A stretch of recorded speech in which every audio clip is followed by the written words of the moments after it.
og verið velkomin í sumarspjallið. Hér hefst eiginlega sumarspjall á léttu nótunum. Það eru komin góðir gestir til okkar. Það er Sara Stef Hildadóttir og Margrét Kristín Blöndal Magastína og Árni Pétur Guðjónsson og Guðmundur Brynjólfsson. Verið velkomin og takk fyrir að koma og taka þátt í þessari tilraun til að tala um alvöru lífsins en svona bara hipsum haps. Létt spjall endalok heimsins, skulum við þetta. Já. Mjög góð. Bara allir léttum. Á léttu nótunum við erum hérna með jurtate og hérna og hvað rétt ára það klárast bara. Já, og hvað segið þið gott? Eða vont? Mér finnst því að Árni Pétur var að segja frá því að Rúnar Guðbrandsson, ekki? Jú, ég væri að skipuleggja að senda þig með leikrit sem við fjallað við Rauðaborðið, sem er hommaleikrit. Mjög mikið hommaleikrit. Til Teheran. Já, hann var á leiklistahátíð nýlega að kenna, eða námskeiði að kenna í Grikklandi, í Aþenu, og þar var ung kona frá Íran sem líka var að kenna og þau fóru að tala saman og þeim fannst mér mjög góð hugmynd að ég færi með sýninguna mína sem ég og Siggi er með sem er sko homma leikrit. Og það hommar margra kynslóða og alveg homma. Það er stórkostleg innsýnin í líf homma, ég fór á þessu Ég veit það, og þetta var ætlast þess að við sýndum þetta leiklistahátíð í Teheran og ég bara þú sagði ég bara nei. Sagði nei? Þetta sagði ég nei. Ég meina, hann bara, já, við getum bara breyta eitthvað, það er ekki að breyta, þetta er bara hommeri, það er ekkert annað í þessu leikriti og já, það getur kannski verið. En vilja ekki taka við því í Teheran? Nei, hann kom með það upp á snúð, ég væri með slæðu, ég segi bara fokki og ég er nakin mest allan tíman með slæðu. Það er svona góð hugmynd. Það er mjög góð hugmynd, nei, bara með þetta ekki til hugar og það er ekki sko ég fór strax að hugsa þetta, kannski verður ég grýttur eða eitthvað, eða settur í fangilsi og það er engin möguleikar að það verður engin fangaskipti vegna þess að það er engin Íran í fangilsi á Íslandi til að skiptast við mig. Og það er ekki, hvað var ekki einhver að segja, við þurfum að fá 200 Írani til þess að taka einn homma, einn íslenskan homma. Áætla það að verður svona 200 pólitíski fangar á móti einum homma. Já, þannig ég... Það sé verðmæti í fangaskiptum í dag. Já, þannig ég verð bara fokkt í fangilsi og ég get ekki náð mér í vendara því ég er svo gamall þegar enginn áhuga á mér eða skroknum mínum. Ég segi bara eins og pappi segir oft, ég skal koma með malt og sígarettur. Já, einu sinni í viku. Er það skárra? Nei, þá er það eitthvað svona, það verður mér hótað ef þú gefur okkur ekki malt og sígarettu og lætur vinkunum að koma með malt og sígarettu og þá verður þú bara mjög slæmum Kom bara með 2 pakka. Já. En er einhver staður svona á jarðríkinu, getur hugsaðir að fara með þessa sýningu eitthvert annað svona? Já. Út á landsteinuna? Já. Eða út á land, til dæmis? Ég veit það ekki, hún á Sýslu.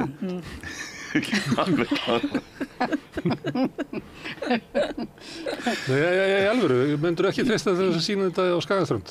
Jú, hvað sem er á Íslandi, ekkert mál. Þetta ferði til Já, ég fór í Hrísey fyrra og sá Bjarnar Snæ með leikriti sitt, Faggi, bara rosalega flott. Og heimaslóðum hans? Já, og svo var ekki hinsegin hátíð í Borgarnesi. Þú veist, okkur hefur farið alveg rosalega fram hérna. Já. En bara í Borgarnesi og hvað er það, Hrísey? Þetta er komið. Já.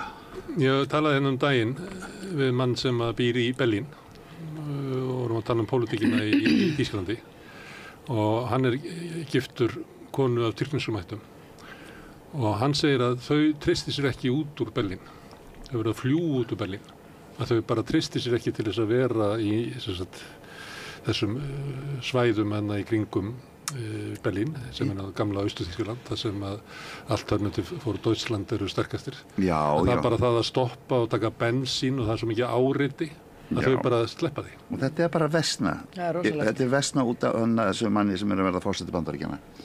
Ég var að vinna lengi með ameríska túrista og við erum búin að tala við aðra leiðsögumenn sem hafi verið að vinna með ameríska túrista. Ágætis fólk, menntað fólk, háskóla menntað fólk sem vinnur kannski í verkalýðsbaráttunum og allt það eða háskólaprófessorar og þau hafa bara breyst rosa mikið. Það er komið einhver tilætlunarsemi I'm entitled to alveg fullu og þau eru orðin gersamlega óþolandi og þetta bara eitthvað sem að gerast mikið núna í Bandaríkjunum, nú verða meira og meira og byrja að smitast allstaðar með þess að hérna á Íslandi En þú Guðmundur Brynjólfsson, þú ert bæði orðinn doktor og býrðu í Þorlákshöfn. Já. Þannig að þú kannski, ert þú svona Ég skil rasismann betur en aðrir minna. Já. Hvernig er ástandið á Þorlákshöfn? Í Þorlákshöfn, það er eitt flokkur yfirvöld og þá bara geti ímynda ykkur hvernig það er. Bara geta hvaða flokkur það er.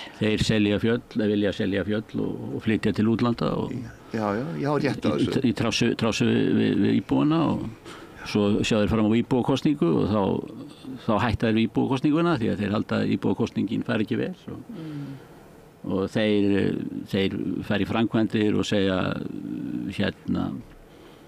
svo ákveða framkvæmdir og svo segir fólk, býtu hvað, akkur byrjaði að framkvæma þetta, akkur, það var aldrei komið í skipulagið neitt og þá segir þeir, verktakinn hefur bara byrjað, það var ekki búið að ákveða þetta.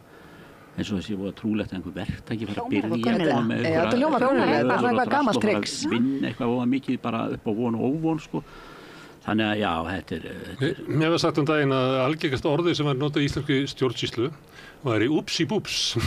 Já, það er óbyggilega mikið til í því. Já, eins og bara vaða glæpamenn uppi og hafa alltaf gert.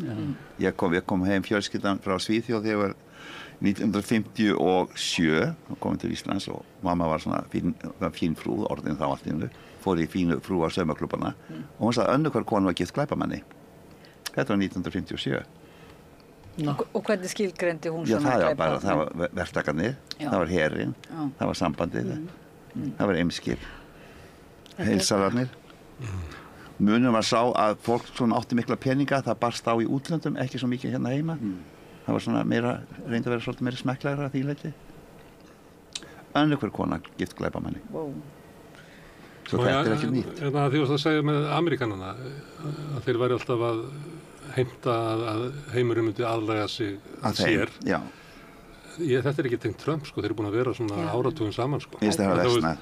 Þegar þeir koma á veitingastað og þá geta ekki bara getið þessi vinni matinn, heldur geti fengið þetta með en breyta þessu meðlæti og flytja þetta yfir og þetta er þess að vera árekstur allavega milli bandarískra túrista og franskra þjóna. Já. Bandarískir túristar halda frakkarnir þessu dónalegi þjónar en áttast ekki að þeir eru dónarnir. Það geti ekki bara getið það sem er elda ofan. En þetta er nú satt lýsing á íslenskum. Við erum að taka ameríska menningu. Það var nú verið að tala um það hérna einmitt, Sara Ríl var hérna, hún er leiðsögukona, hún sagði einmitt bandarískir túristar væri bara mjög kurteisir og góðir. Þeir voru það, ég hafa breyst. Líka túristarnir sjálf? Já, ég hef með svona hópa Ameríkonum sem voru 16 mann í hóp. Yndislega fólk, yfirleitt upp til hópa og ég finn breytingu. Og það ég hef talað fleiri leiðsögumenn, við finnum breytingu á bara mjög geðu og yndislega velmenntuðu fólki að það er komið eitthvað ógeð í þeim og ég kenni Trump á allir því sem var að gerast þannig. Að þessi fávitar, þeir vildu ekki að Hillary Clinton og fengu Trump í staðið, dásamlegt. Ég get nú ekki sagt að mér finnst Hillary Clinton skárra en Trump, sko. Nei. I'm sorry, sko. En ef að þú væri með gistiheimili, Magastína, eða svona, væri bara hlaupið til Bagga og það væri mikið af Ísraelsmönnum þar. Hvernig tækist þér svona að auðsýna þessa gestlistni sem að bara... Þetta er samvinskuspurning, myndir þú búa rúm sem að Ísraelsmaður hefur sofið í?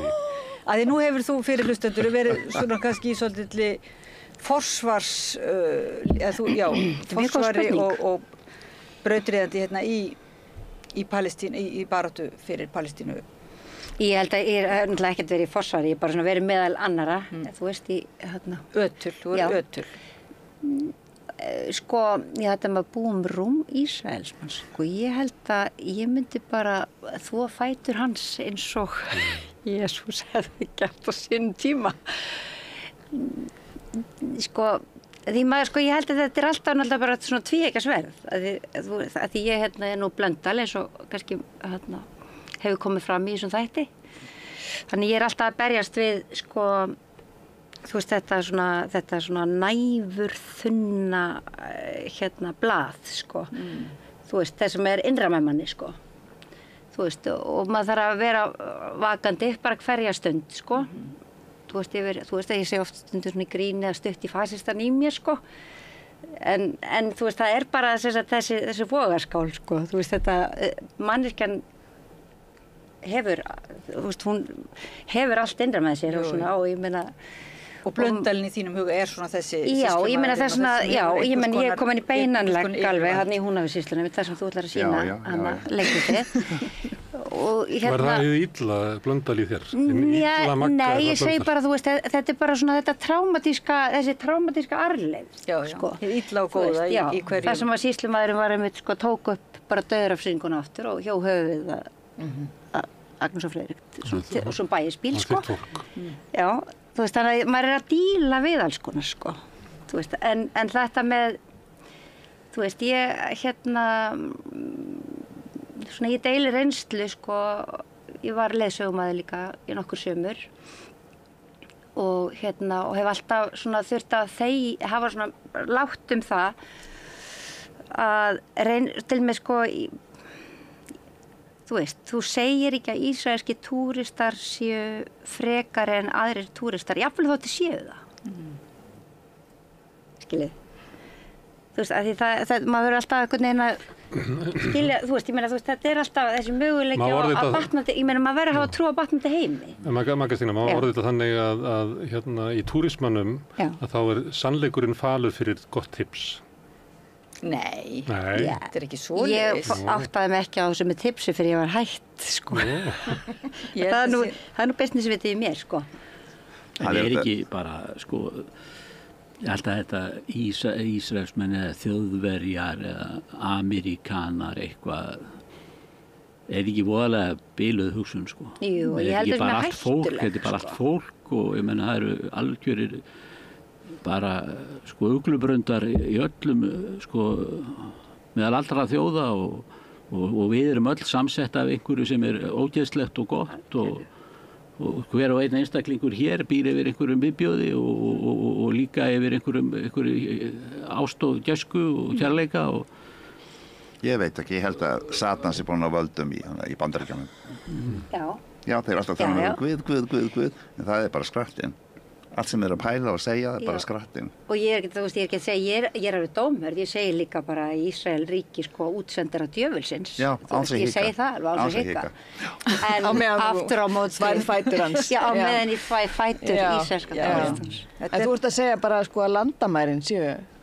Já, eða svona, sko, maður ofta að sjá einhverja svona umræðum eitthvað, sko, þessir gerir svona og þessir gerir hinsegin eitthvað og svo þetta ofta eitthvað fólk sem bara fór í 3 vikur eitthvað og það veit allt, já, Frakkinn gerir þetta, hann gerir þetta svona og eitthvað sem fer til Portúgal, Portúgalarnir taka þetta nú svona, þeir eru með þetta þannig að þeir gera svona. Þetta svona, þú veist, þetta bara svona afvegaleining á umræðinu, þú veist, við erum þetta bara, við erum að berjast gegn, einhverju viðbjóðslegri heimsvaldarstefnu sem að reyndar Bandaríkjamenn bara á, en þú veist, og við verðum að vera fókusir á það, sko, en ekki, þú veist Erum þetta ekki bara, þetta svona eignarhaldsstefna, sko. Við erum svo heppin að í okkur rennur heitt norrænt blóð. Og það eru við sem veitum lagið að það gefist ekki upp á móti blási. Nei, ég meina við bara veitum. Satt í bílnum daginn og var að hlusta á Rás 1 og þá kom meðal annars þetta, við gefum ekki upp á móti blási og í okkur rennur heitt norrænt blóð. Var þetta bara í útvarpinu? Þetta bara texti, það fullt af svona textum sem ég hef ekki heyrt áður, eins og litla blindastrákin, hvað heitir einskisbarn, ég Já, svona getum við haldið, maður þáttar röðum dægulega texta, sko, sem að... En þetta ekki svolítið, við erum annars vegar að tala eitthvað pólitískt samhengi og við verðum að geta að tala þá einmitt pólitískar vendingar og svoleiðis, en svo hins vegar erum við að tala einmitt lítinn einskismannsstreng og þá okkur náttúrulega alveg sama hvers þjóðar hann við viljum bara þjóna, ef hann leitar til okkar. Við viljum engin landamæri og við viljum engar þjóðir. Já, svoleiðis. Þetta er ekki almennt viðhorf, sko. Nei, þetta er ekki almennt viðhorf. Við þurfum svona að hafa eitthvað merki, hvort við erum að tala svona í pólitísku samhengi eða hvort við erum að tala í persónulegu. Þetta er rosalega mikilvægt samt að við, sko, höldum alltaf fókus og við höldum alltaf okkur við, sko, að það er gaman að grínast. Þú veist, það er eins og einn stórvinur minn sagði, að gaman að hlæja og það er hálft í sleipu. En sko, við verðum að vera fókusiruð á, en þess að þú veist að því, sko, konseptið var allavega áður nýjakomin í þátt, sko, heimsendir, einhver sagði orðið heimsendir. Og og við erum nefnilega sko daldi út á þessum hálægis í sambandi við það. Og ég er þeirra skoðunar að við séum sko stokkin fram að hengibrúninni, þú veist, í þessu samhengi. Í þessum þætti þá eða í heiminum? Kannski ekki í þessum þætti. Já, eða í heiminum, í hennu vestræna heimi, hvað ég alveg og og við verðum einhvern veginn svona að halda daldi góðum fókus á viðspyrnuna. Þú veist. Já, það er spurning, hvernig gerum við það? Ég hef svo mikið fyrir samtalið. Þú er bara svo að heyra Björk. Já, í Bandaríkjunum er hægt að tala saman, algjörlega. Það er bara stál í stál. Og ég er svo hræddur við þetta stál í stál dæmi. Til dæmis, til dæmis eitt sem ég við segja í Fraklandi núna, er komin, loksins var hægri stefnan eða hvað sem Marine Le Pen var stoppuð á einhvern hátt. En hvernig gengur það sameinast þar? Þeir eru bara fullt af litlum svona kongum og sem bara hata hvern annan og talandi Hillary Clinton og svona. Ég meina, þetta bullandi hatur sem ofta á Hillary Clinton var á Katrínu Jakobs. Já. Var vegna þess að það er eitthvað sem skilur að. Og og þá fáði bara Trump í staðinn. Vegna þess að ég hef ofta verið að tala þetta. Akkur geta vinstri menn ekki sameinast, ég er ekki bara að tala Íslandi. Akkur geta fólk sem hefur nokkuð veginn að gæsalappa, fallegar hugsjónir, akkur getur ekki sameinast, akkur þurfum að splittast. Já, þú ert svona, þú ert talsmaður þess að, þú veist að það þjóni málstæðinu best, að við hefum svona breiðari skilning á því hvað, þú veist, að við hefum svona temmilega mikla spillingu, þú veist að allt... Nei, ég skal koma með dæmi, að því nú er svo gamall. Í menntaskóla þá var Davíð Oddsson kosinn sem inspektor skóli. Hann var á móti Þorvaldi Gylfasyni. Allir vinstri menn studdu Davíð Oddsson. Vegna þess að Þorvaldi Gylfason, hann var sonur Gylfa. Þú vilt meira þessu að vinstri menn styðji Davíð Oddsson? Nei, þau gerðu það. Við skildi svona. Nei, þau gerðu það. Álfur Ingadóttir, Mörður Árnason, Gestur Guðmundsson, Þröstur Haraldsson, það studdi allt Davíð Oddsson sem snerist leið vegna þess að þeir hötuðu svo mikið og gátu ekki sameinast til dæmis Þorvald. Og þá fenguðu þetta bara Davíð Oddsson í staðinn sem snerist bara deginu eftir og snerist hann og þá kom Hannes Hólmsson Gissurarson sem aðalvinnurinn, Geir Haarde og Geir Waage. Og það var allt splittað þarna var maóistar, það var leninistar, það var KFM, þetta var svo dásamlega mikla klíkur sem hötuðust innbyrðis. En það vill svo til, Árni Pétur, að Magga-Stína og Sara eru nýkomna til landsins frá London, þar sem þeir voru á marxískri ráðstefnu. Þannig að ég gef bara boltið þeirra. Já, mér langaði líka bara að spyrja þig, sko, aftur kannski varðandi þetta, að því þú hefur verið með fréttur úr feðraveldinu hérna í stúdíóinu. Og er það ekki þá einmitt líka konsept feðraveldið? Er það ekki tilraun til þess að fara svolítið þvert á flokka og þvert á, jafnvel hægri og vinstri? Og skilgreina eitthvað svona... Feðraveldi bara sem konsept náttúrulega bara sker í gegnum öll þessi lög. Þú veist, þessi heimur, hann er bara keyrður á 50% svona brain power í mestalagi. Í mestalagi. Mögulega 20%. Með vísan í, sko, hvernig lögum í löndum er fyrirkomið. Ég meina, þetta er skrifað af köllum fyrir kalla. Og þess vegna sagði ég áðan, ég meina, þetta bara fjallar eignarhald. Þú veist. Og hvað kom fram á marxísku ráðstefnunni, já? Já, þetta var svona sósíalísk baráttuhátíð. Marx er náttúrulega kall. Hann er kall, sko. Já, ég meina, en ég segi, sko, þú veist, það er svolítið bara áhugavert að heyra á ykkur, rifja upp einhverja gamla góða tíma sem er fyrir mína tíð, sko. En ég meina, í rauninni er bara, þú veist, fulltrúa lýðræðið er bara algjörlega, mölbrotið í klassu og hefur enga merkingu lengur. Þannig ef það var eitthvað hægri og eitthvað vinstri og þú ættir að kjósa þinn fulltrúa til þess að sinna þínum málum, þú veist, mínir borgaralegu vinir hafa oft einhvern veginn bara treyst á þetta. Þú veist, ég bara kýs minn fulltrúa inn á þing og þá þarf ekki að ágjöra því meir. Og ef svo fulltrúi fyrir forsetaframboð, bara kýs henn líka. Já. En hitt er svo bara hiskið og skrillin sem mætir og mótmælir þegar engin önnur ráð eru til taks. Þannig að það er áhugavert, sko. Þannig að hvort þetta er Satan eða niðurbrot fulltrúalýðræðis. Peningar. Já, peningar. Follow the money. Já. En þetta var frábær hátíð, sósíalísk baráttuhátíð í London. Þetta sem sagt skipulagt af Socialist Workers Party í Bretlandi en hafði á sig bara mjög svona alþjóðlegan blæ núna í ár og var í stærsta hátíð sinnar tegundar fram að þessu. Þetta voru tæplega 4.000 mann sem mættu.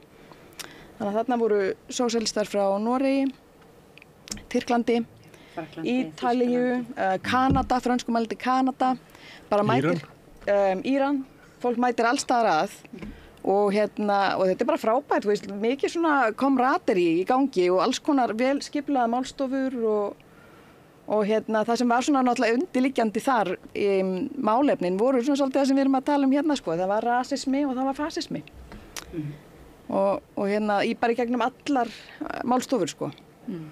Og einhverju leiðir þá til þess að veita því viðspyrnu eða... Já, þannig að þetta er eiginlega svona tvískipt sko, þannig að annars vegar eru félagar í flokknum með málstofur og segja svolítið frá þá hvernig þau skipuleggja sig eins og út á landi sko, eins og ef þú væri frá Þýskalandi þannig hvernig þú myndir skipuleggja starfið utan London þar sem að svona rasismin og fasismin er mjög sýnilega vaxandi og mér verður alltaf að hugsa til Reykjanes. Þú veist, að því þau eru ofta að taka dæmi svona bæi þar sem er búið að hrúa saman útlendingum. Þar sem engir innviðir eru til að taka við þessum fjölda fólks sem hefur engan tilgang, þú veist, er bara lokað inni og einangrað. Að svoleiðis er að gerast bara ítrekkað í bæjum vítt og breytt Bretland og þá lýsa þau oft og fá til sín félaga sem hafa unnið svona breytt með öðrum hreyfingum í bæjunum til þess að spyrna gegn bara mjög sýnilega þessum rasisma og fasisma sem kemur þá með eins og national, hvað heita þessar hreyfingar, National Front og það er önnur hreyfing sem er stolið úr mig núna sem er svona stóri í Bretlandi. Tommy Robinson manstu, það var nafn sem að... Það fram á Íslandi sem þjóðfylkingin til dæmis, þetta heitir yfirleitt svona nafn. Já.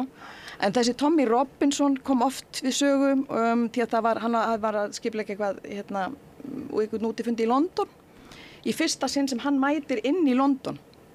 Þannig að það var núna held ég bara enn helgina. Og þá að vera að hvetja fólk, að vera að reyna að ná svona breiðri samstöðu til að spyrna á móti á þeim fundi og raunverulega hrekja það á brott sko, eins og þeir hafa gert í þessum litlu bæjum. Þú hrekja brott þá... Þennan rasista, þennan... Já, bara mótmæla. Þennan Robinson. Já. Þannig að þetta er bara mjög áhugavert og svo fá þið líka, þú veist, svo Yannis Varoufakis og það eru Jeremy Corbyn kom og las ljóð og var svo með svona extended stay aðeins til að fjalla niðurstöðu kosninga. Voru líka, það svona litaðist líka kannski að kosningunum sem voru í Bretlandi, það sem komust að, hvað voru ekki, 5 sjálfstæðir 4 sjálfstæðir frambjóðendur. Og sem eru skilgreindir svona til vinstri. Já, ég meina Jeremy Corbyn er einn af þeim og þessi Andrew Feinstein sem Já. Það voru með Corbyn, það voru 5 sem væri þetta skilgreina hafi fengið kosningu út af afstöðun til Gaza. Já.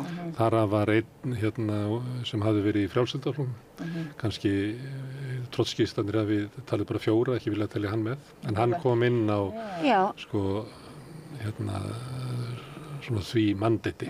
Já, ég heyri það. Já, í raun og veru, þú veist, allavega svona heyrðist manna að það væri undirliggjandi hefði það verið megin ástæði fyrir þau komast áfram, sko, auðvitað bara þessi. Það er Palestína með stærri þingflokkaldur en umbótaflokkurinn í dag. Akkurat. Það getur verið með 5 manna. Þetta hljómar samt sem svona neyðarplandóldið og alveg sérstakt, sem það hljómar að andspyrnan felist helst í því að reka einhverja persónu út úr samfélaginu.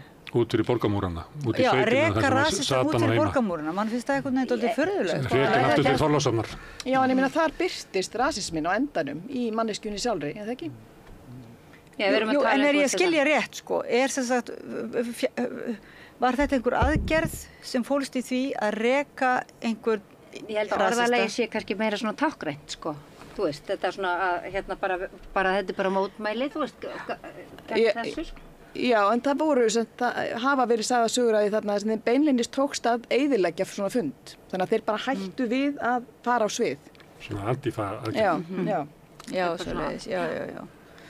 Ok, og hvernig er staðan í Þorlákshöfn? Það hljómaði svolítið eins og í þessari frásögn að því að voru undan Satan, að Satan eiginlega byggi út í henni dreifðari byggðum og það væri verið að verja hann kæmi inn í háborgirnar í London og Reykjavík. Já, við verðum að passa okkur nefnilega. Nú verðum alltaf að passa okkur, sko. Þú veist, á þessum túlkunar hérna. Já, ég alinn upp við Laxness og fleira og það sem að allt sem er rétt hugsað er einhvern veginn hugsað út á landi.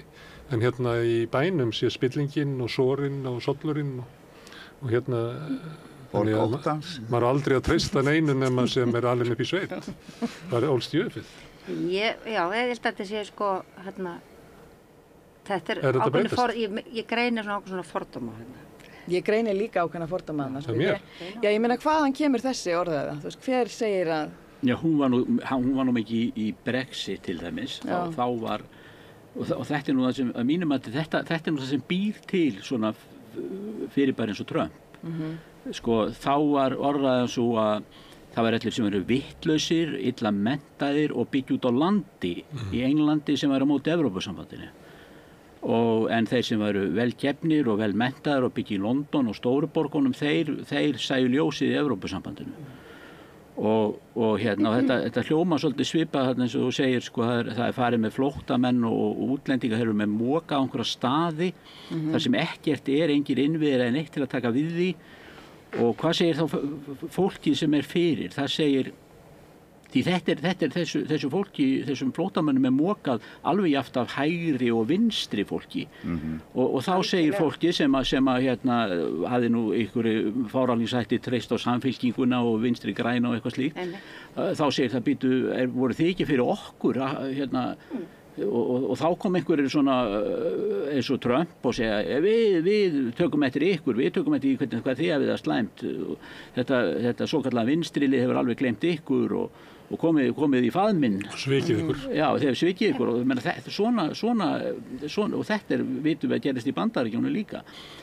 Demókratar voru bara í einhverju svona gæluverkefnum, eitthvað að pæla í einhverju, svona ef við færum það til Íslands, hvað ætti að vera margar ruslatunum við hús og hvort það ætti ekki að vera bílar á nagladekkjum eða eitthvað slíkt. En er þetta ekki guðfræðileg kenning að það sem að djöfullin er, að þar hefur sko hið góða gefið eftir og djöfullin fyllir upp rýmið sem að hið góða skilur eftir. Og bara mjög... Og það sem að þeir sem að tóku að sér að vera henni góðu og sviku það og gáðu eftir og tóku upp, að þar verður til rými fyrir Trump. Þetta er guðfræði. Og mjög forn hérna til dæmis, ég man nú ekki hvaða rit í biblíunum það er í Gamla testamentinu, það er þessi hugmynd hið vonda sem komið að norðan. Já. Og það var einhver landfræði þarna sem ég man ekki lengur, Assýríumenn eða einhverju sem stóð stuggur af, sko. Og þá var gerð sama sem merkja á milli hins illa og svo fram eftir götunum. En hvernig er að búa í Þorlákshöfn? Getur þú sagt okkur svona út frá þessu, sem sagt, þú menntamaðurinn og ert þarna... Það er alveg ljómandi velmenntað fólk við hliðina á mér alla kantað í Þorlákshöfn og margt mjög gott í Þorlákshöfn. Já, en ég meni, ekki svo að djöfulli búið þar í öðru hverju húsi. Nei, en er ekki mikið af, sko, ég meni, það er mjög mikið innflytjendur. Það er mikið af innflytjendum þar sem eru innflytjendum sem má segja séu. Nú erum við komin inn á sko, það svæði, sko, mikið af innflytjendum sem eru þóknanlegir. Það er að segja innflytjendur sem eru innan girðingar Evrópusambandsins sem heitir Schengen. Ódýrt vinnuafl. Já, ódýrt vinnuafl sem má vera. Og þetta er einhver mestu öfugmæli og furðulegheit í íslenskri pólitík. Það er það að fólk sem þykist vera, segjum eins og til dæmis Samfylkingafólk nánast allt, Viðreisn og aðri fleiri, sem segist standa með lítilmagnanum, lætur ég vel sjá sig á mótmælum til styrktar heinum að þessum góðum málstað. Mjög fáir.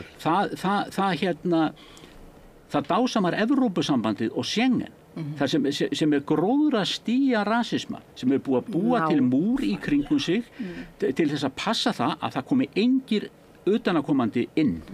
Þetta er alveg bara... Þetta er svo ógeðslegt fyrirbæri sem við erum stödd í þarna að hérna, og hingað sko, og út af þessu meðal annars, þá valsa hingað sko ræðglæpamenn, bara því þeir eru innan þessarar girðingar. Og þeir koma aftur og það er svona séu Chaplin-mynd, löggan fer með það á landi og svo kemur löggan þetta tilbaka og þá mæta þeir glæbónunum aftur og konur undan heim. En sko, svo er eitthvað heiðvirt fólk sem býr kannski á Indlandi eða Tansaníu eða Tælandi eða Mexíkó, það er bara stórum ákvæðum bundi fyrir það að fá að koma hingað. Þetta er ekki eðlilegt. Nei, þetta er svona eins og ný svolítið heimsvalda stefna sko, þú veist þessi no borders umræða, hún fjallar svolítið um þetta, fólk sem er að rannsaka landamæri og svona eftirlitskerfi, þú veist, að því að í rauninni sko eins og Schengen og Evrópusambandið mitt, þau ýta undir svona löggæslu, þú veist, á landamærum og ekki bara á landamærum, heldur líka náttúrulega bara inn í borgum, það sem er stöðugt verið að sortera fólk og fylgjast með því hleypi gegn sumum, ekki hleypi gegn öðrum. Og bara systematískan rasisma. Því þetta er ekki annað en rasismi. Af hverju er fólk sem að náttúrulega stórum hluta til dæmis í Afríku sem er öðruvís á litin en stórum hluta þess sem búi í Evrópu. Af hverju má það fólk ekki koma og fara og vinna og gera hvað sem það vill eins og aðrir? Já, það hefur verið talað mitt sko í samhengi við einhverja svona heimsvalda stefnu að nú er almennt samþykkt eins og í alþjóðasamningum að þú mátt ekki aðgreina eins og eftir lit eða eftir þessu hugtaki kynþáttur. En þú getur sko aðgreint með því að nota landamæri og með því að nota eftirlit. Þetta er orðið bara óbærilegt sko að ferðast á. Svo er sko svartasta í þessu öllu saman að þeir sem er verið að loka úti, það eru þeir sem er búið að arðræna og pína í árhundruð og hirða frá auðlindir og er enn verið að en að þeir fá að koma inn í herbyggið, nei. Já, og styrkja valdamenn þessara landa sem eru bara einhver að kóalla og myrða og drepa. Alls konar páfugla sko. Út af einhverjum. Þannig við erum ennþá í nýlenda. Við erum ennþá bara í nýlendu. Ég bara get ekki hægt að hugsa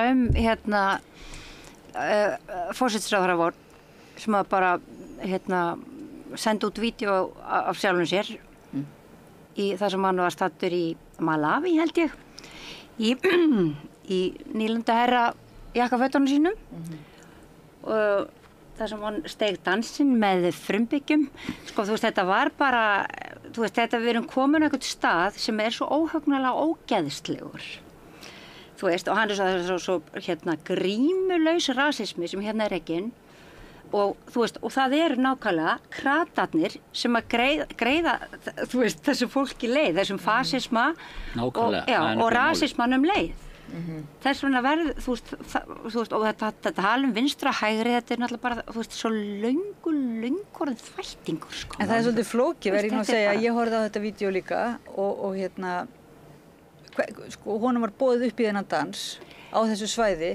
Það er líka verið, ég er ekkert að verja, þú veist, en mér finnst ekki endilega hinn grímulausi rasismi birtast í þessum danssporum einhvern veginn.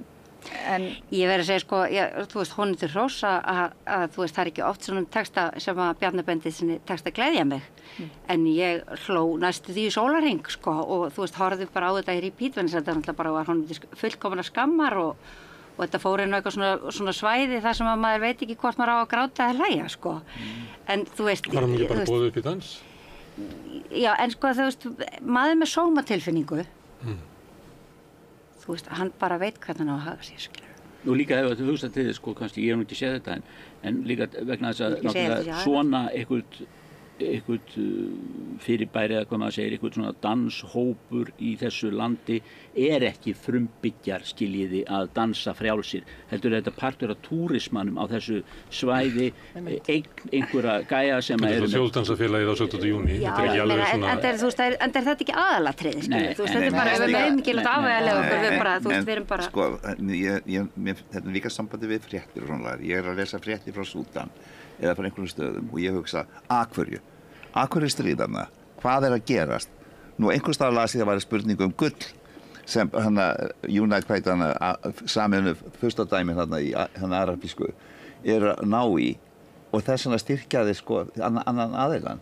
Það er náttúrulega bara alltaf það er yfirleitt, finnst mér vera, sko, vanta upplýsingar, af hverju er stríðarna, af hverju er fólk að berjast. Stríðir bara út af peningum og ekki neinu. Það er auðlindir sem er verið að sækja. Auðlindir til, er ekki núna að vera í Teslunar okkar fólk að hamast stríð til þess að ná í eitthvað viss lithium eða ná í einhver svona dót. Ég man ekki hvað var talað það eins með Ísrael og Gaza, hvað var það í gangi? Jú, það bara því það vatn og gas og þeirra. Það gas, náttúrulegt gas. Já, og vatn, já. Að það vantar þessa ástæðan að segja, það vegna þess að það er evil capitalist, þess að ég kalla stundum. Já, þú meina meginstraumsmiðlarnir, þeir segja ekki frá ástæðunum, það er erfitt að rekja sig eftir, það er raunverulega... Nei, ekki einu sinni RÚV sem auðvitað ekki... Það vegna þess að fjölmiðlar starfa á vegum stjórnvalda og stofnana í hverju landi. Þeir starfa á vegum peningafólksins. Ég veit ekki neina fjölmiðla, hvorki hér né annars staðar í Evrópu allavega eða Bandaríkjónu sem er ekki hliðhollir stjórnvöldum eða stofnunum. Já, mér finnst það aðlega verið hliðhollir fyrirtækjanum. Sem eiga fyrirtækjanum, ég er bara corporated media. Sem eiga stjórnvöld. Já, vegna þess að þegar maður lítur á mörg þessi stríð til dæmis, þá er þetta fyrst og fremst eitthvað efnahagslegt. Það er eitthvað sem bara follow the money. En það sem við kannski lendum, það sem ég er nú að segja þetta, Magga-Stína, af hverju má maðurinn ekki dansa, þú veist, svona sem ég veit að er alveg pirrandi, en að ég er að taka úr samhengi, en ég bara hugsa, það er svona sem þetta birtist okkur. Svona er umræðan svo mikið, að því að það er ekki, kannski hvorki þú né blaðamennir gera grein fyrir beinlínis forsendum gagnrýninnar, eða þannig að sko, raunverulega er þetta þarna, eins og þeir segja, þetta er eitthvað leikrit sem er sett á svið til þess að milda eða gera gott úr skefjulausri post nýlenduhyggju sem þú sérð sko en og þú ert að lýsa en þegar maður sér bara vídeo og þá allt í einu fer umræðan bara snúast það hvort að bara hann hafi dansað vel eða hvernig eða hvort að Hillary sem er óþolandi rödd já, vegna þess að ég meina það því við raunverulega missum alltaf samhengið einhvern veginn úr fréttunum og sérstaklega líka þegar við erum að svona búta oft í sundur að þá virðist vera við svolítið tínumst í algjörlega og ég er alveg sammála því af því það vantar líka alltaf forsendurnar eins og þú segir en líka alltaf eftirfylgni þú veist þetta er bara þessu strategía hvernig RÚV sko segir sína fréttir hún segir rangar fréttir í 3 vikur svo segir hún alltaf eitthvað sem er rétt og maður hugsa bara já allt að gerast þér en það er engin eftirfylgni það er engin áhugi á staðreyndum það er engin passion, það er engin, þú veist, það er bara engin metnaður, það er engin sannleiks þrá, það er ekkert af því að þú ætla bara heim klukkan 4 og setjast í sófan. En stundum er það svona í okkar kultúr að til dæmis ef við tökum síðastlegin vetur að þá eittu Íslendingar kannski 100 í því að tala um Eurovision en kannski 3 í að tala um Palestínu. Já, nákvæmlega. Þess vegna finnst mér þess vegna sagði ég bara, var ekki bara manninu bóð upp í dans. Ég var alveg til að tala um heimsvaldastefnu og síðnýðlendu tíman og allt saman og sleppa bara þessum tákmyndum. Þetta er gott að menni að dansa eða ekki dansa, ég meina...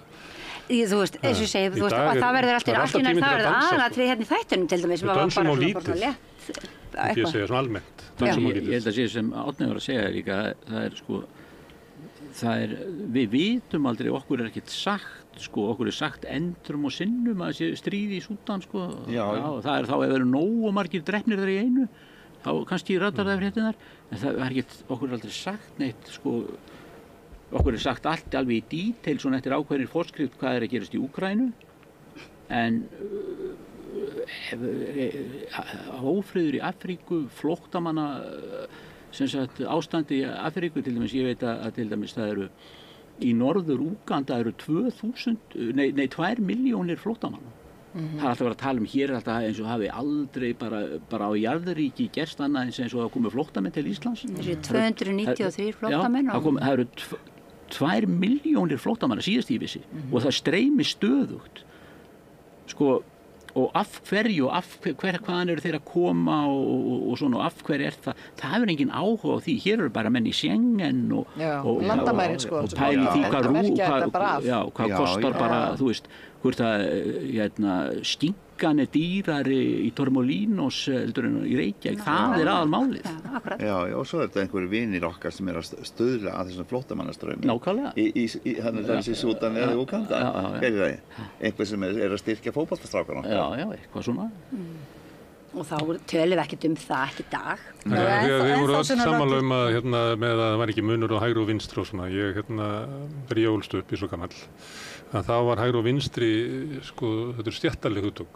Vinstrið að berjast fyrir lágstéttinnar til þess að auka völd þeirra og vilja að ríkisvaldið sé framkvæmdar afl alls almennings. Hægrið að berjast fyrir hina ríku og telja það að okkur farnist best á því að færa þeim sem mest völd og mestan auð og helst allar auðlindir okkar og ríkisvaldið sé nota til þess að bæta hag hina betursettu. Þannig var talað hægri og vinstri þegar ég var lítill. Og ég veit að hægri og vinstri var eitthvað annað áður en núna kannski hægri og vinstri orðið eitthvað allt annað. Ég veit ekki hvaða vinstri þið eruð að tala um. Ég lít ekki svo á að Samfylking sé vinstri flokkur og Macron ekki vinstri maður og Biden ekki vinstri maður og Keir Starmer ekki vinstri maður í mínum huga. En það má vel vera að hugtökin hafi bara breyst. Að það að vera vinstri að vera eitthvað svona stíll í orðræðu og eitthvað svoleiðis en allir raunverulega að styðja hafa trú á því að við verðum náttúrulega að færa sem allra mestu völd til hennar ríku vegna þess að henni ríkur svolítið klár og henni fátækur svolítið vittlaus og það verður náttúrulega alveg glapræði ef við myndum að auka völd hennar vittlausu. Já, bara hluta áróðri. Þannig að mér finnst en þú veist ámar að bara gefa eftir og segja nei, ég er ekki vinstri maður, bara fuck it, ég er sósíalisti. Ámar að segja það. Já, bara að segja ég er byltingar sinnaður sósíalisti. Sögðu þeir í London.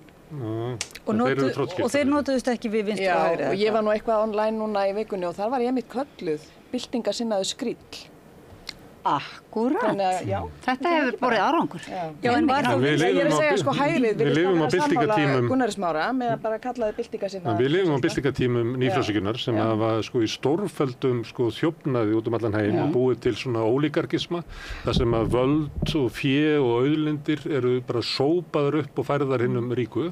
Nú ætlar Elon Musk, þegar við nefndu Tesla, að gefa Trump, ég man ekki hvað það var, þetta sé svona eins og ein fjárlög á annarkon dag held ég, íslensk fjárlög.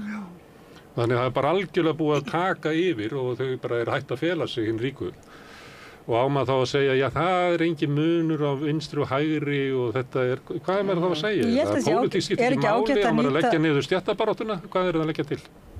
Nei, ég held að ekki að leggja niður stéttabaráttuna en það náttúrulega felur ekkert í sínum bara, en þetta er aðalega, að fólk verður náttúrulega að sækja sér veðrið í byltingunni, það verður að vera, þetta verður að vera radikal barátta, þetta samtal, sem Árni Pétur var að mæla fyrir. Já.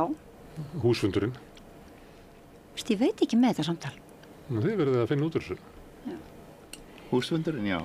Samtalið. Já, ég meina, og sagði að vilja ekki mæta húsfundurinn. Það er í raun og veru, allt er mengað af þessu lobbyisma sem rekin er af auðvaldinu. Allt er litað á honum, það er ekki bara stjórnmálasamtök eða það eru stofnanir, það eru allt kerfið er algjörlega samansúrrað af eignarhaldi þeirra sem að peningavaldsins. Það er bara þannig. Ég ætla að leggja aðeins inn, svo skal ég bara hlusta okkur. Að þið voru að tala um húsfélagið. Ég hef oft heyrt í fólki vera að tala um að það bara meikar ekki pólitík, að fólk er að rífast eitthvað svona, hvað er ekki að rífast í vinnunni minni og það eru bara allir góðir og við erum í húsfélaginu og höldum fund og það eru bara allir mjög almennilegir og svo er maður bara að horfa á eitthvað kastljós eða eitthvað umræða þátt og þá er bara fólk að rífast eins og saka hvort annað að bara ætla að stefna framtíð þjóðarinnar í voða og eitthvað, hvað rugl er þetta? Og þá er ég að velta verið með, er ekki vandi sá að við erum bara orðin óvanið að tala saman út frá ólíkum hagsmunum og höldum að samfélagið sé eitthvað húsfélag. En í húsfélaginu sem samfélagið þá er einn gaur sem á allar hæðirnar frá þriðju hæð og upp úr og það er hellinga fólki sem að býr niður í kjallara og hefur engin völd og þegar haldin húsfundur í því húsfélagi hvað á hann að snúast? Hann á að snúast að fólki í kjallarann segir, skilaðu hæðunum frá hæð 3 og upp í 36. Skilaði því núna húsfundur að vera það og þetta sá húsfundur ekkert svona huggulegt spjall í lyftunni eins og þið dreymir að samfélagið sé. Ég held að það sé aðeins rómantískt. Ég til dæmis stutti, mér fannst þetta tala um kvennalistan, það töluðu mikið um samtalið Bjarni Ben var ekki á fundinum sko. Nei, hann var ekki á fundinum og þau töluðu það að sitjast og ræða málin og mér fannst þetta mjög spennandi þessi hugmyndafræði. Já, mér finnst það líka, ég myndi aldrei segja skil við samræðina aldrei nokkuð. Já, en má ég segja eitt því ég alin upp í nýfrjálshyggju bara, fædd svona mid-70s og bara alin upp af einstæðri móður í 2 störfum venjulega, stundum 3 sem var það var engin tími af því það sem kapitalismin tekur frá þér það tíminn, þannig að það var engin tími aldrei til að tala neitt stjórnmál í einhverju öðru samhengi annað en bara vera algjörlega buguð og slitin að vinnu. Þannig að í mínum huga, þetta með að vilja ekki sækja fram gegn þessu auðvaldi, að þá held ég að það þurfi að ná svolítið aftur samtalinu við þau sem eru svona dofin í húsfélaginu, sem eru svona eins og ég hlýtur að vera, sem að hafa bara einhvern veginn fengið það einhvern veginn matrétt ofan í sig, að það sé ekkert til þess að hafa áhyggjur af. Hér sé allt bara, það allt í lagi á þessu heimili, það ekkert að á þessu heimili og ef það ekkert að á þessu heimili þá þarf ekki að ræða neitt. Og þannig að blokkarsamlíkingin með gaurinn sem á fleiri íbúðir en hann getur búið í, mér finnst þetta bara mjög góð samlíking. En ég ætla líka að segja að við sem hefum fengið bara algjört nóg af þessu, að við mætum náttúrulega bara á okkar eigin fundi. Það eru mótmælin, það eru mótmælin fyrir framan ráðherrabústaðinn, það okkar eigin fundur.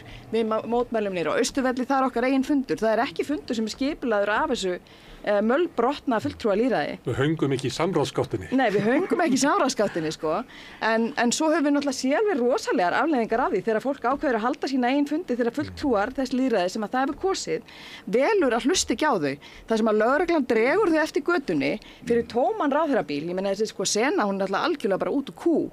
Og ég meina þetta í alveg svona beinu samhengi við það bara hvort það sé lengur eitthvað vinstri eða hægri hér bara eitthvað svona ógeðslegur fasismi sem hvorki til vinstri eða hægri, þetta bara ógeðslegur fasismi sem að rísa upp og birtist bara í alls konar, birtist í því sem við vorum að ræða áðan bara Evrópusambandið og Schengen og landamæri og eftirlit og svona lögreglu og hervæðingu. Það sem fólki talin trúum líka að það sé algjörlega öruggt hér vegna þess að skríllinn og hyskið, þeir munu sjá það. Já, en það sem ég kannski meira að kalla eftir það svona breið fylking í raunveru.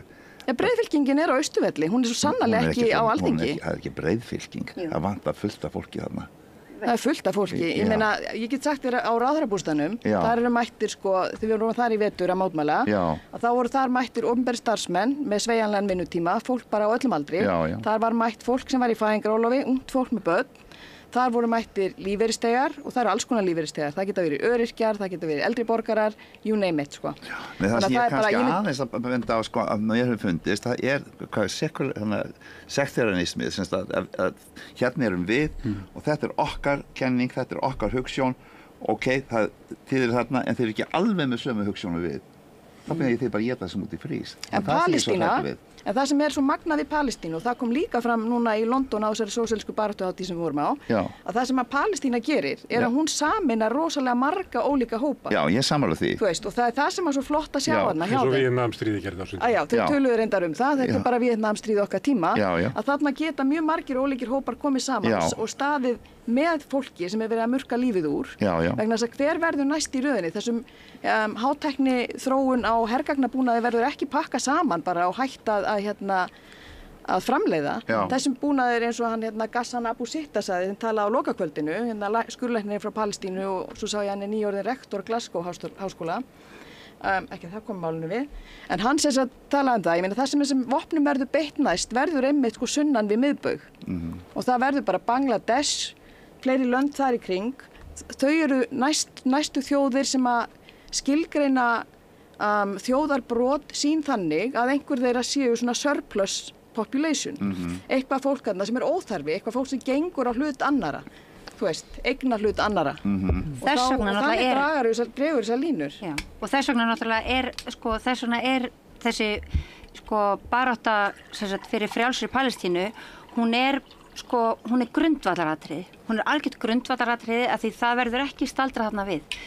Þú veist, Gaza er bara tilraunastöð, einmitt eins og þú segir, fyrir vopn sem verið að hanna og líka í sambandi við sko siðferði, því maður talar oft að sko þú veist að það hefur orðið algjört siðferðishrun og það sannarlega þannig þegar þú horfir upp á í 9 mánuði lífið murkað bókstaflega þegar Bandaríkin keyra áfram þetta þjóðarmorð og murka lífið úr 40.000 manneskjum, þú veist það 16.000 börnum og þú heldur áfram að horfa á það og þú heldur áfram að horfa á það og þú heldur áfram að horfa á það, þá getum við ekki verið að tala eitt siðferði.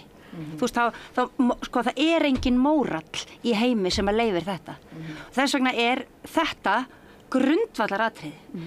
Palestína algjört grundvallaratriði fyrir alla aðra baráttu. Og þetta ekkert róttækt sem að Magaþína segja, þetta í alþjóðalögum, að ef það eru þjóðarmorð í gangi, þá ber hverjum stjórnvöldum, hvaða ríki sem og hverjum borgara í þessari jarðkringlu að gera allt sem í hans valdi stendur til þess að stoppa það. Já.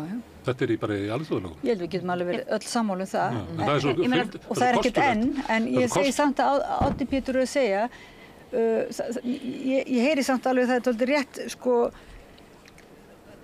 okkur ber öllum að gera það sem okkar valdi stendur, en eftir stendur samt auðvitað spurningin, hvað ber okkur hvernig best að gera það náttúrulega stórkostlegt að vera með fjöldafundi og mótmæla.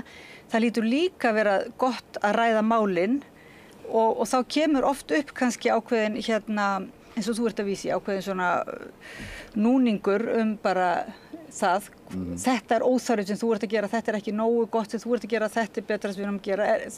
Þannig að það líka rosalega svona, ég veit ekki, við lifa mjög áhugaverða tíma þegar við virkilega þurfum að spyrja okkur hvað það sem virkar og við þurfum að prófa það. Það þýðir ekki bara að vera pæl í því, sko, heldur við þurfum að prófa það og reyna það og gera þangað til við finnum að það virkar. En ég meina, sko, samtalundi þessum kringustæðum, sko, þetta bara bannað með alþjóðalögum. Þú bara drepur ekki saklausa borgara í stríð, þetta ekki einu svona stríð, sko. Og þar sem við Þannig að þú veist, það er mikið af allar alþjóðastofnanir í raun sem bera ábyrgð á því að stoppa þetta hafa marg sannað sig frá því 48 að þær eru gagnslausar og þær eru bara skilin einn, sko. Þannig að það er svolítið hart að tala sko, að fara í samtal á meðan það verið, ég meina að því það líka sko í Súdan, það líka í Kongó, það bara allstað verið að Jú, en þannig náttúrulega, þú veist, merking þess að fara í samtal, náttúrulega þið eru að tala um það í ákveðna þröngri merkingu, það að segja vísaði í nefnd sem vísaði í nefnd sem vísaði í alþjóðanefnd, svoleiðis samtal, sko, en ég veit ekki, þú ert kannski að tala um samtal eða samræðu, á svona annari merkingu bara. Það verður að vera einhver grundvöllur, það engin grundvöllur fyrir þessu samtali, hann bara ekki, þú veist, ástandið í heiminum þannig að þú veist, ég meina að þú talar um kvennalistan, þú veist, hvað gleymdist þar? Þar gleymdist lágstéttin. Það var ekki stétt, sko, þar voru bara svona velmegandi millistéttakonur sem sameinuðust að stofna þennan lista og voru lágstéttakonur þar með? Nei, sannarlega voru þær ekki þar með, sko.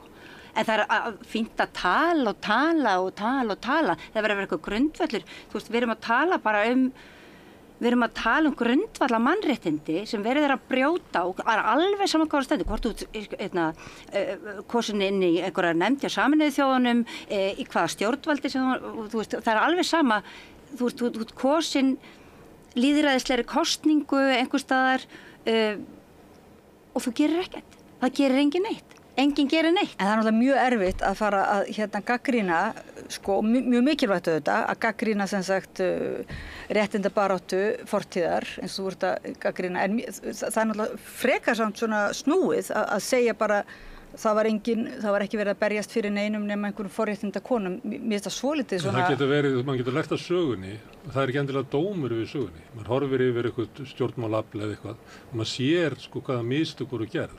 Í því fennst ekki fordæming af fólkinu sem það var. Því að við erum öll sko breysk og erum að taka ákvarðanir í hita dagsins og erum bara dæmd til að gera alls konar mistök. En maður getur samt lært af sögunni og horta á það að þarna lá dauði kvennalistans lá í þessu.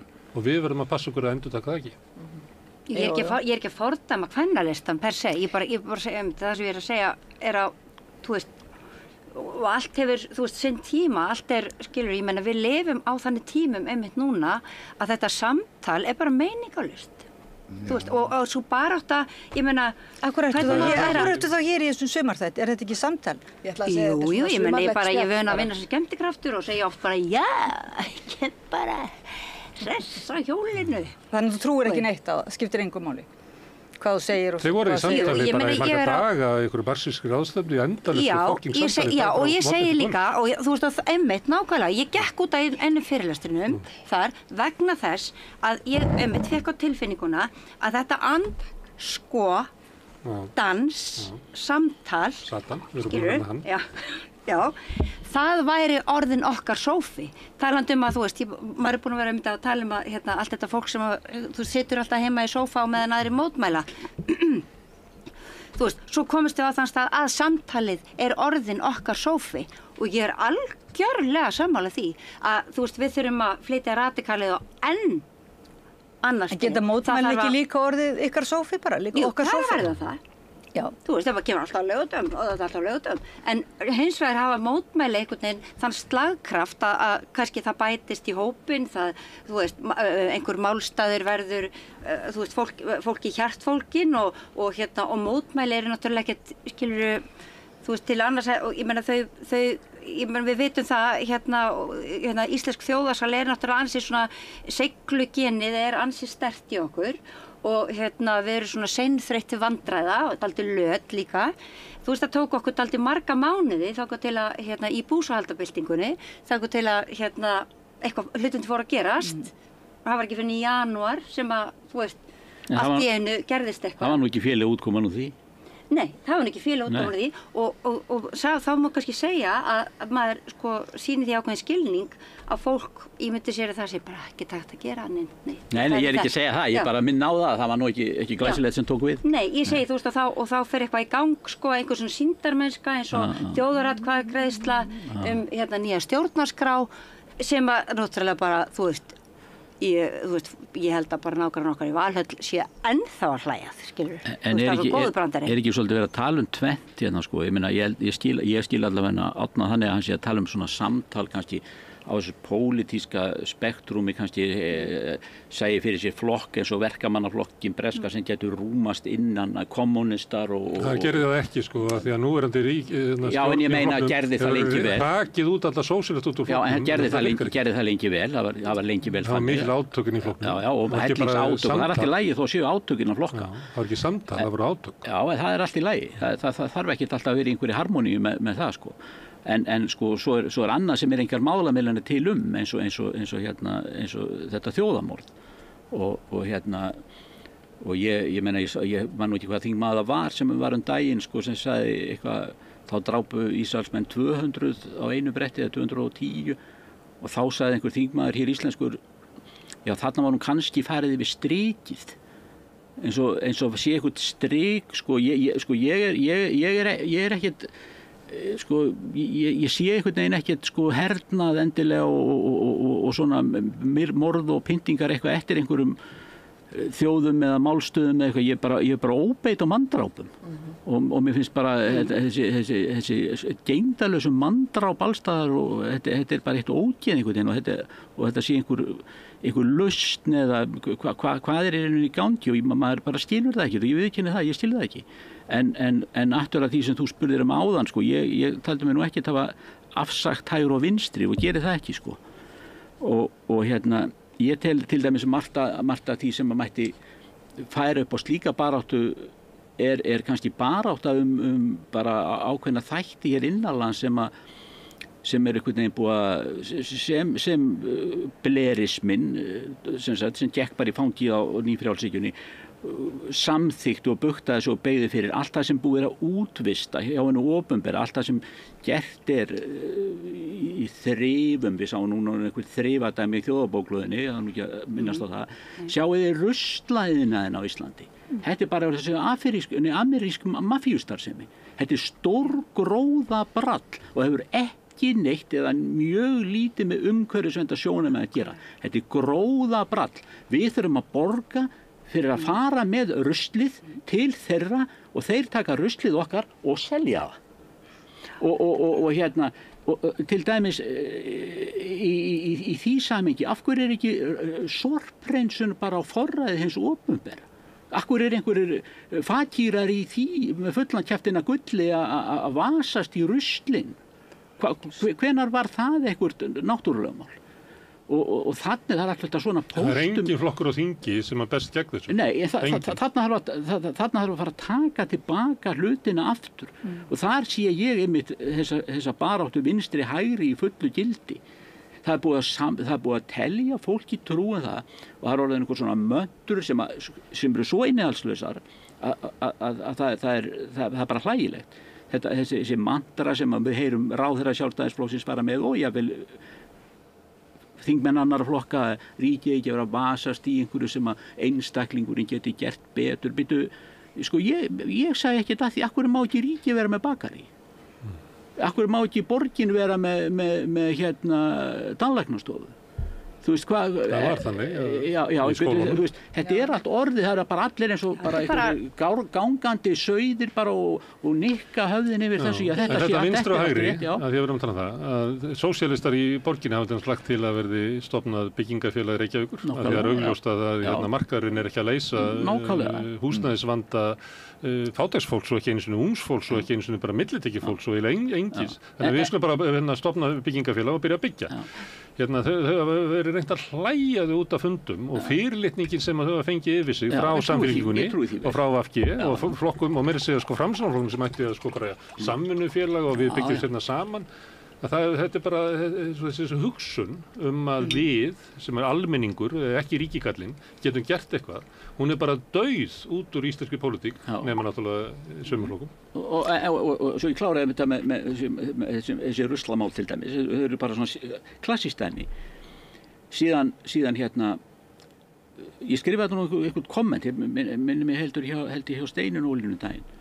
Sko, ég tel það móðgun við fólk sem ávalla til hnífs eða skeiðar að vera að raða upp 4 ruslatönnum fyrir utan heima hjá því.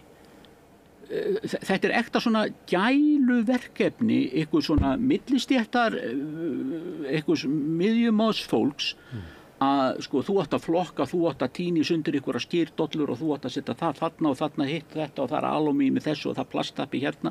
En það er alltaf þetta fólki sem á ekkert fyrir mat. En það á að sortera þetta allt saman. Þetta kostar allt peninga. Við flytjum hins vegar svo ruslið er flutt úr landi, brent í fullkomnum sorpbrennslustöðum í Stokkólmi og Guðmávita hvar, Danmörku einhver staðar. En við gerum þetta ekki hérna ætti náttúrulega hið opinbera að vera með svona sorpbrennslustöð, nota hana til að kynda heitt vatn. Hér lokum við öllum sundlaugum og öllu, ef það er 15 stiga frost 3 daga í röð, þá er neyðarástand, en á meðan þá rennur endalaust heitt vatn í einhver baðlón, það er 1 baðlón á hverja 10 ferðamenn. Þú veist, þetta er allt einhver vitfyrring, sko. Þetta er alræði auðvaldsins. Já, þetta er alræði auðvaldsins og þess vegna vinstri hægri í fullu gildi, en við getum ekki gert að því að þeir sem að voru töldu sig vera vinstri eða kjöftuðu sig inn á það að vera vinstri eða hvað það var, hafa þetta svona runnið bara yfir á hinna síðuna. Það er ekki, það eyðileggur ekki hægri vinstri. Getur við sett í stjórnarskrá að segja, sko, takmark fyrir því hvað mátt vera ríkur? Við getum allt verið fullvalda. Já, það er sko, ríka fólki er að fara með heiminn algjörlega. Það er hættulegasta fólki. Ungir karlmenn og giftir karlmenn og ríkt fólk, þetta er hættulegasta fólki í heimi. Þetta er hættulegasta dýrið. Roosevelt lagði til 100% skatt Hver? Roosevelt sem að Já. og við 100% skatt. Það var út af þessu. En það er þetta rosalega. Það endaði eitthvað í 96% skatti á efsta þrepið. En nú er þetta dálítið kómískt sem þú lýsir og það var nú gert bara grínað einmitt í áramótasköpunni, þetta með ruslaflokkunina. Hvað nú erum við það eru listamenn og blaðamenn og fræðifólk. Hvað geta nú, talandi það, hvað hægt að gera? Þú ert með þetta leikrit homma-leikrit kallar þú það, ég vil því miður ekki sé það. Og svo hættulegt er það að þú getur ekki farið með það til Teheran. Mörglönd Þar með því það kraftur í því.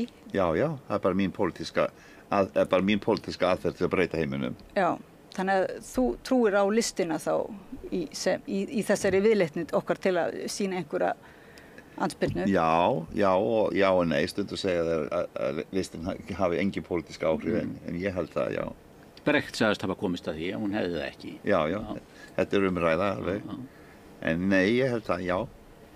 Það er kannski misstórt Brecht bara. Það er gammalt frasi sem að mjög kendur eins og þú losnar ekki að vaska upp með að gera það illa. Nei. Þannig ef það tekst ekki hjá þér á bara... Já, en þú veist hann taldi það að sín stóra tilraun hefði sannað það. Sko ég fór að sjá Brecht sýningu frá Berliner Ensemble sem var þetta fínast af öllu og góða sálum frá Szechuan. Sá hann í Kaupmannahöfn í risastóri svona sal. Þar var drottningin mætt og allt fyrir fólki og klappaði og hrópaði húrra og ég sagði, já, ok, þetta er Brecht í dag. Var þetta ekki snar gert, sko? Já, en þótt að drottningin mætti, það var ekki þar með þetta listin sé... Nei, þetta var snar gert sýning, þetta var bara... Þetta var bara... En samt dæmi að sko kapitalisminn næra að temja allt. Já, það er alveg sama hvað það er. Það getur selt andofi gegn sér. Já. Og náttúrulega kapitalismin hefur yfirtekið allar auðlindir en líka þennan andlega auð. Já. En einhvers staðar er viðspyrnan samt möguleg. Á mismunandi stöðum. Það er, já. Á mismunandi stöðum og það sem ég er alltaf að reyna að koma að þú veist, það er mismunandi aðferð og við þurfum bara að finna sameiginlegan grundvöll og að því sko ég hélt til dæmis í Víetnamstríðinu og í hippatímabilinu hélt ég að heimurinn myndi breytast. Ég var alveg sannfærður um það myndi breytast og við gefum bara alþingismanninn melli stig þá myndi alltaf bara sjá sannleikann og þetta er búið að vera svo lengi en það er alltaf bakslag, það er alltaf og það er það sem ég var svo pirraður á að það virðist einhvern veginn vera að við getum ekki einhvern veginn sameinast og þú veist það er alltaf græðgin sko. Já, það er sko græðgin er sko sterkar en allt allir stíð sko. Já, en það er líka sko við sem viljum betra og fallegra líf það er svo erfitt fyrir okkur að sameinast og það sem er alltaf meira og meira sko, sem ég er að gera meira og meira ljóst að það er sko það var einhvern veginn sem ég spurði vinkonu mína sem var gyðingur af hverju var okkur svona illa, þú veist, við erum gyðinga og hún sagði vegna þess að við erum næstu eins við erum bara afbrigðileg gyðingar afbrigðileg, við erum næstu eins og kristna fólki en við erum pínlítið öðruvísi það er allt annað þegar hann er múðmennstrúa það er allt annað, eða búddatrúa það er allt annað, en þetta er svona eins og perversjón Já, það var einhver rabbini sem var að lýsa í hvernig síonismin var til og það er vegna þess að allavega hans sögn einmitt varð til út af þessu vegna þess að síonistarnir töldu það að gyðingarnir eru þú veist það sem sagt Guðsúðalda þjóð að þeir eru bara verkamenn í vingari drottins lifi í synd, henni stöðugu synd sko, þar sem þeir eru alltaf ávinna sér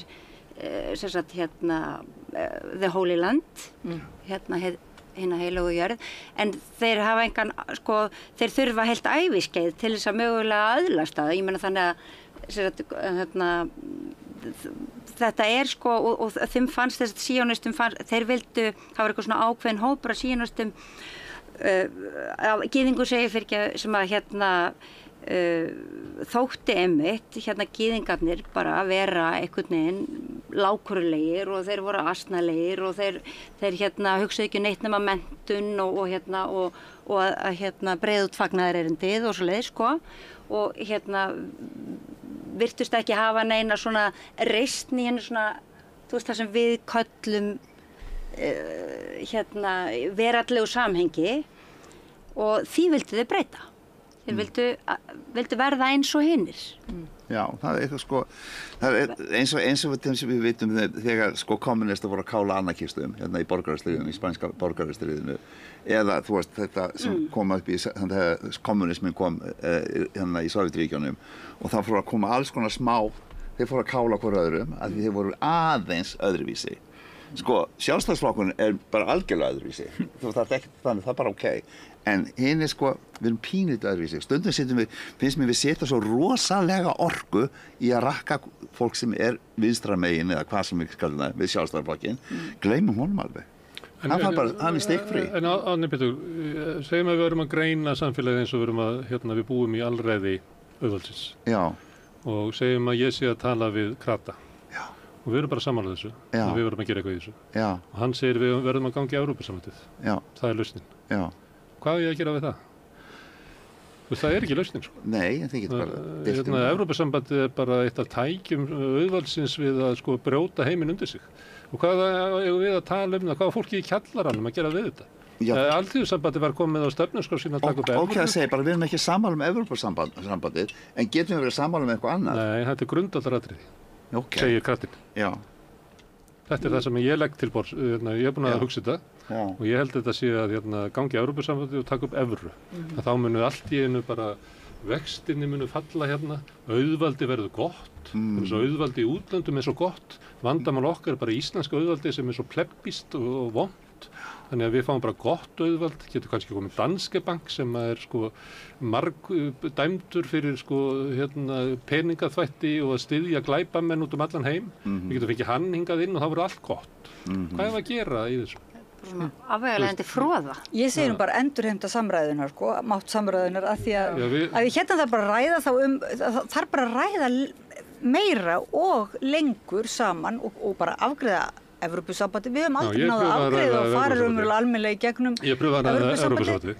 Og þá áttar maður því að fólk getur bara valið hvað Evrópusambandið að tala um.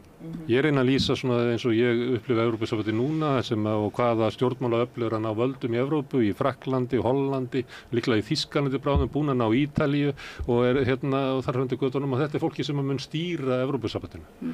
Og ég að tala um það Evrópusambandi, ég að tala um orkustefnu Evrópusambandsins sem að var hlegið af fólkinu sem var móti orkupakkanum. Orkustefnu Evrópusambandsins bjóð til sko eina stórkostlegustu sko lífskjara krísu sem hefur dunið á Evrópu og getur af sér sko vöxtlu penni í Frakklandi og það má ekki ræða um það því að Evrópusambandi á að vera einhvern veginn eins og maður sé að tala við sko, ég veit ekki sko, bara einhverja klerka á sko myrkum miðöldum sko, það má ekki hallmæla sko kirkjunni. En svo fattar maður sem hann ekki að tala um Evrópusambandið sem ég sé. Hann að tala um svona hugsjón sem Evrópusambandið var kannski svona 87, 89 og hann gengur bara með hann í hausnum eins og Evrópusambandið sé það að þetta sé til þess að leiða saman fólk, að við getum lifað í friði, þetta sé bara sterkasta baráttatæki almennings fyrir réttindu sínum, að þetta mun lyfta öllum lífskjörum og við horfum að byttu þetta var tæki til þess að ná fólkin í Austur-Evrópu til þess að kæmu og myndi þrælka í vestrinu, til þess að halda laununum okkur niðri, til þess að halda fólkinu í kjallaranum, bara að loka niður í kjallaranum og hvernig ég get að tala við hennar mann sem hann bara getur ekki horst, hann getur ekki endurskoða draum sinn, þannig eins og bara þetta sama að tala við fólki í sjálfstæðisflokknum sem að tala alltaf um sjálfstæðisstefnuna, viti hvað það er. Það verður engi veit ekki hvað það er. En það á að vera eitthvað sem að yfirtrompar allt eitthvað svona... Já, stétt með stétt og eitthvað sem bara óskiljanlegt rugl. Litli maðurinn sem að kaupir sér skóbúð og verður með hann á Hverfisgötunni og fjölskyldan hans dafnar á þeirri skóbúð. En við höfum ekki þannig. Annarkvort vísar honum bara út eða Það ekki hægt að saka mig um það, ég alltaf að taka þetta fólki fyrir. Nei, ég segi það, eða ræður við hann, já. Ég alltaf. En það var í tíufréttum í morgun. Ég stundum byrja að bugast yfir þessu. Í tíufréttum í morgun, þá heyrðu það frétt Evrópusambandið. Þar sem var eitthvað verið að Evrópudómstóllinn dæmdi held ég, Evrópusambandi, nú ég ekki best svona endur segja fréttir, en staðreyndir málsins, það var eitthvað varandi það að upplýsingar bóluefnið, þeim hefði verið eytt. Hvað segirðu? Já, við kannski ræðum þetta síðar, að ég kannski, ef ég eina sem hefur heyrt þetta, þá, mér fannst þetta nú eitthvað svona... Nei, ég segi bara... Ég geti að dreymt þetta. Nei, mér dreymdi þetta ekki, ég heyrði þetta, en við ræðum þetta síðar. Er þetta jafn skýrt í hugaður og dansbjarnar Ben? Þetta svona álíka skýrleiki og nei, þetta var svona frekar En það sem ég að tala er samt svona alvarlegt. Nú getur verið að við höfum ekki lengi haft þetta samtal sem að þú saknar. Að þegar við erum að reyna að endurvekja það, þá lendir maður í því að, þú veist, ok, við viljum tala saman, en sko grundvöllurinn á því sem við erum að tala saman, hann bara óljós. Er þjóðarmorð í Palestínu eða ekki? Er arðrán til? Ég meina samræði ekkert eitthvað auðvelt. Er kapitalismi það að auðvaldið, þá sem á auðin ræður öllu, eða er kapitalismin eitthvað svona hugmyndum að skóbúðamaðurinn, hann geti stofnað skóbúð? Og ég segi, nei, það er sósíalismi, hann vinnur á sjálfum sér. En ég heimspekimennt og ég man á tímabili þá var talað að það væri svo vinsælt, núna væri það eiginlega bara mjög praktísk að stúdera heimspeki, að því að heimspekingar eru svo eftirsóttir í að leiða samræðuna, því þetta svona upprunnið frá Sókratesi sem að leiða út á strætum að leiða samræðuna. Já, leiða samræði, sko, ég segi stundum Íslendingar, við kunnum ekki að rífast, ég kann ekki að rífast. Ef þú ert ekki sammála mér, þá pæli ég hvernig ég að drepa þig og fjölskyldunni líka. Bara mjög fljótt.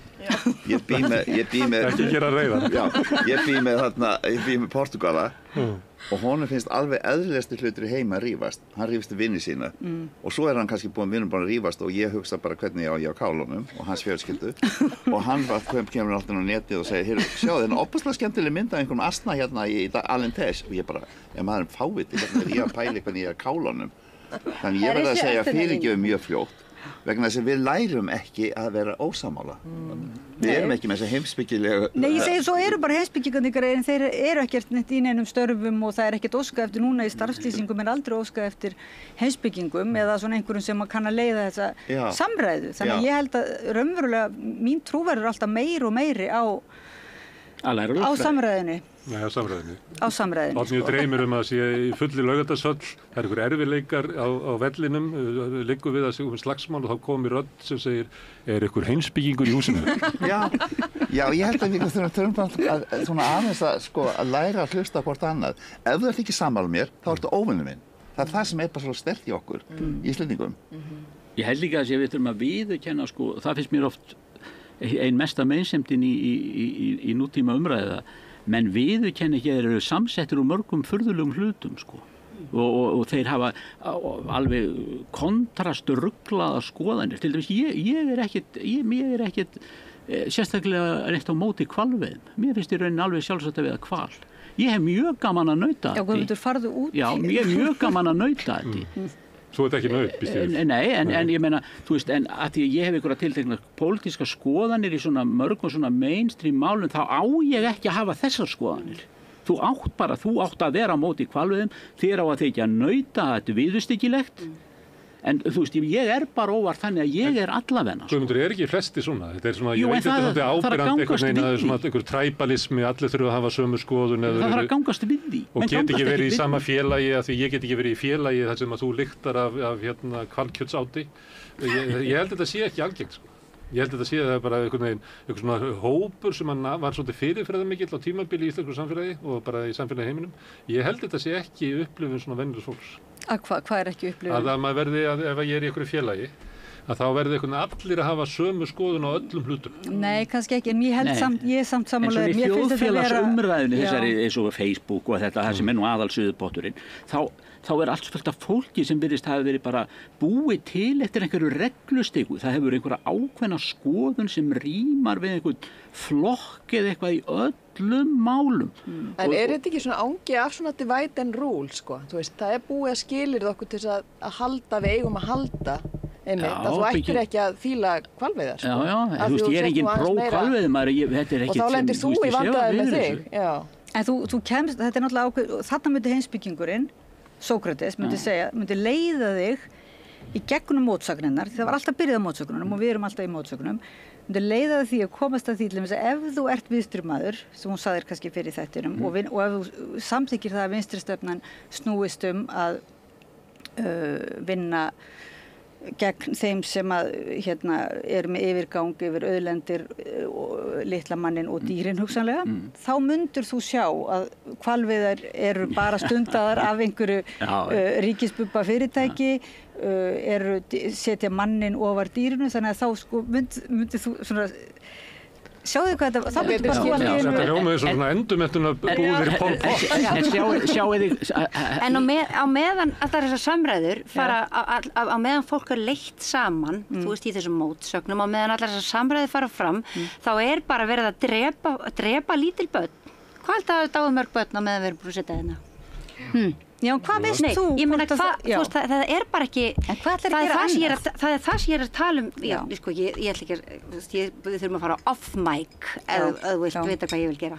En sko, þú veist, þetta bara ekki boðlegt, þess að, þú veist, þetta, við lifum við þannig ástand. Magastína, eitt útilokar ekki annað, við getum rætt máli friðsamlega.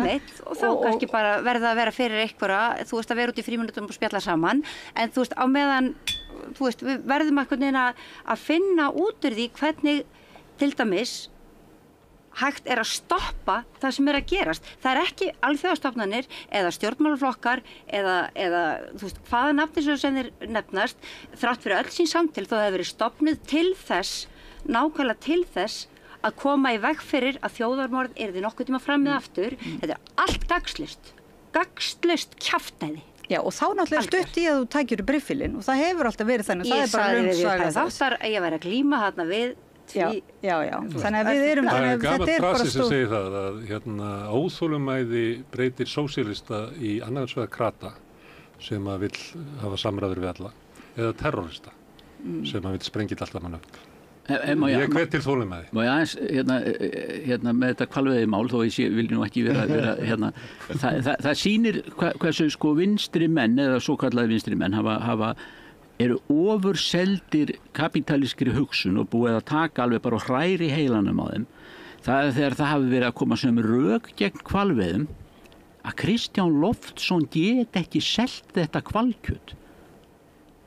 Mér svolítið strullu saman það hvort Kristján Loftsson getur selt hvalkjöt, en þá það einhverju, þá það rök í málin. Já, það ákveðin rök í þessu. Það til dæmis svona veiðimenn segja oft, þú mátt skjóta dýr, en þú verður að éta það. Já.